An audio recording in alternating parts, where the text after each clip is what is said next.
Amis du jour, chalutations. Pour les petits nouveaux, moi c'est Sekhmet et je vous souhaite la bienvenue dans mon podcast littéraire. Dans mon émission, je vais tenter 3 fois par semaine de vous donner envie de découvrir des livres de tout poil, récents et moins récents. Alors, si ça vous tente, c'est par ici la suite. Aujourd'hui, je vais vous présenter La boutique des choses inavouables de Céline Chevet, publiée aux éditions Le Chat Noir. Dans ce roman, nous allons partir pour le Japon dans la petite boutique de Monsieur Kishino en plein été. Suspendu entre les bibliothèques, un ventilateur tourne dans une régularité agréable, offrant un brassage d'air chaud et moite bienvenu. Depuis la rue, on n'aperçoit de la boutique que le portail en cyprès, frappé d'une plaque indicative. Passé la petite porte, les visiteurs cheminent sur une étroite allée de gravier blanc et le magasin trône en récompense au bout. Un bâtiment vétuste sur 2 étages à la mode des maisons japonaises du siècle passé. Le balcon du premier vomit une ribambelle de câbles électriques semblable à une main décharnée qui s'étire vers la rue avant de s'enrouler autour des poteaux avoisinants. Situé entre 2 immeubles résidentiels gris, le bois brun intense de l'échoppe jure un peu avec l'ambiance du quartier. Si on prête encore plus attention à la bâtisse, on peut s'apercevoir que par endroits, des pousses du jingo qui constituent la maison s'échappent par le toit ou les corniches. Le magasin tourne au ralenti, mais continue de fonctionner. Monsieur Kishino peut compter sur ses 2 employés, Marie et Hiro. Marie est une adolescente de 14 ans qui porte des lentilles bleues, des faux cils voyants, un tatouage autocollant sous l'œil, les cheveux décolorés blond platine longs et un uniforme d'écolière d'avant-guerre. Le tout accessoirisé par un smartphone. D'un caractère dynamique, elle aimerait que le quotidien de la boutique s'accélère. Le second employé est Hiro, un garçon d'une beauté certaine et plutôt universelle, muet, doté d'un visage fin, d'une ligne de regard délicate, rehaussé de longs cils noirs fournis, de lèvres naturellement teintées du ton des hortensias. Il attire les regards appréciateurs de la gente féminine. Il est efficace dans son travail et semble apprécier le calme ambiant, contrairement à sa jeune collègue. Le dernier membre de l'équipe est un gros chien Shiba Inu roux, simplement prénommé Inu. Monsieur Kishino est un quadra barbu qui aime se mettre en scène. Il arbore des kimonos voyants, souvent en rapport avec ses mangas favoris, ce qui attire les moqueries régulières de la jeune Marie. Il faut dire que le magasin qu'il tient n'est pas ce que l'on pourrait qualifier de standard.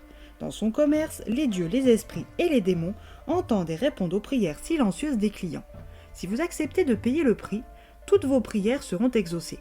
Monsieur Kishino possède une faculté à troquer tout et n'importe quoi. Car dans sa boutique, tout a un prix, mais rien n'est monnayable. Il ne peut se mentir à lui-même et est donc incapable d'arnaquer ou de se faire rouler lors d'un service, ce qui va lui être bien utile avec la première cliente de la période.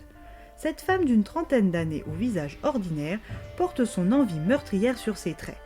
Monsieur Kishino installe sa cliente dans la chambre dédiée aux transactions.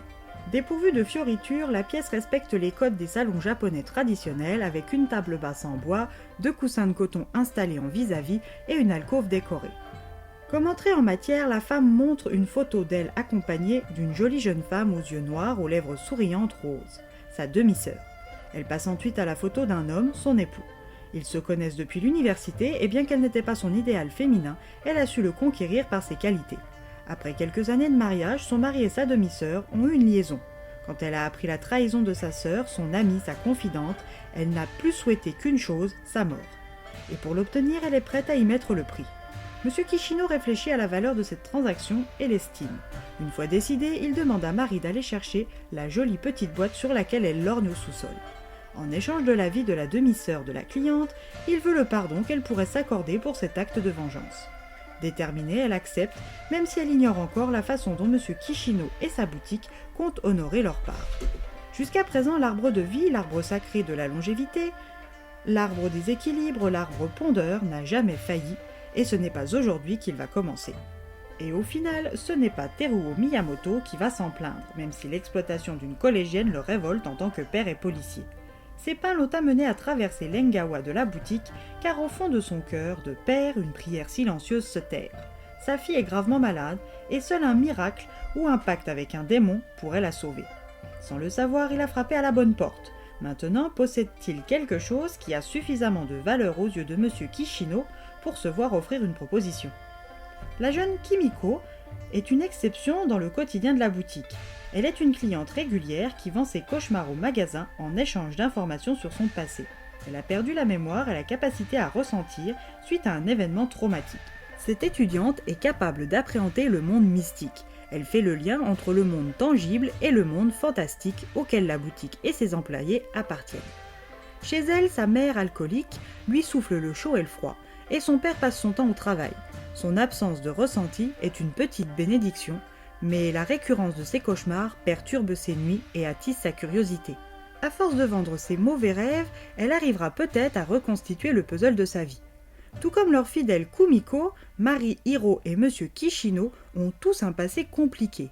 Mais à quel point, ça, c'est à vous de le découvrir.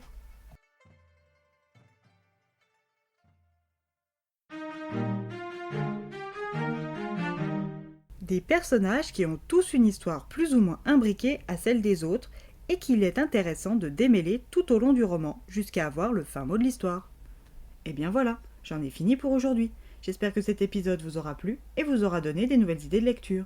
Si vous souhaitez découvrir d'autres petits bonbons littéraires tout droit sortis de ma bibliothèque, je vous retrouve le samedi 5 avril prochain pour un nouvel épisode. Et si d'ici là je vous manque de trop, n'hésitez pas à me rejoindre sur mon compte Instagram @leslecturesdesekhmet. Sur ce, chalut les amis et à la prochaine.